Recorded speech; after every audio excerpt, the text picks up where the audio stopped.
Kesultanan Utsmaniyah atau Kesultanan Turki Utsmani merupakan kerajaan Islam terbesar yang bukan berasal dari tanah Arab.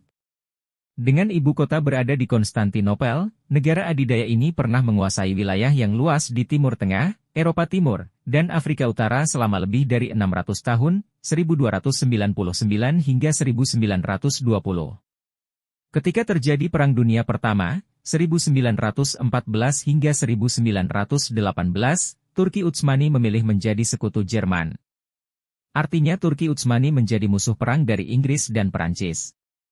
Situasi ini diamati dengan baik oleh kelompok Zionis dan kelompok pergerakan nasionalis Arab. Kedua kelompok ini melihat peluang untuk mengusir Turki Utsmani dari kawasan Timur Tengah, sehingga kedua kelompok ini pun memilih untuk memihak Inggris. Di sela-sela perang, berbagai upaya diplomatik dilakukan, baik oleh kelompok Zionis maupun kelompok Arab, demi kepentingan mereka masing-masing. Bangsa Arab berjanji akan bersekutu dengan Inggris dan sebagai imbalan, di saat perang berakhir, Inggris harus mengakui kemerdekaan negara-negara Arab. Sementara pihak Zionis mendapat pengakuan dalam Deklarasi Balfour, yang isinya Inggris akan mengupayakan Palestina sebagai rumah bagi bangsa Yahudi, tetapi dengan jaminan tidak akan mengganggu hak keagamaan dan warga sipil non-Yahudi di Palestina. Setelah Perang Dunia Pertama berakhir, dibuatlah perjanjian damai, antara lain Perjanjian Sevres pada 10 Agustus 1920 antara Turki Utsmani dan Sekutu. Inti dari perjanjian ini adalah pembagian wilayah milik Kesultanan Turki Utsmani. Perjanjian ini sekaligus menandai keruntuhan Kesultanan Turki Utsmani. Inggris kemudian memperoleh legitimasi mandat dari Liga Bangsa-Bangsa pada bulan Juni 1922. Salah satu tujuan sistem mandat adalah untuk mengelola wilayah Kesultanan Utsmaniyah yang sudah tidak ada lagi, sampai mereka mampu berdiri sendiri.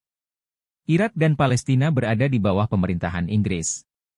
Selama masa mandat ini, 1922 hingga 1948, imigrasi Yahudi ke Palestina tumbuh dengan pesat, karena mendapat dukungan dari Inggris dan adanya gerakan antisemit Yahudi di Eropa.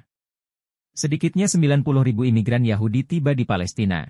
Mereka langsung menempati komunitas-komunitas Yahudi yang didirikan di atas tanah yang telah dibeli secara legal, sah, oleh agen-agen Zionis dari para tuan tanah Arab. Kondisi ini membuat warga Arab Palestina merasa disingkirkan. Mereka menentang gelombang imigrasi Yahudi ini, karena khawatir semakin banyaknya warga Yahudi akan mengancam identitas nasional mereka. Demikian sekilas informasi tentang Palestina di bawah kekuasaan Inggris. Semoga bermanfaat bagi rekan-rekan.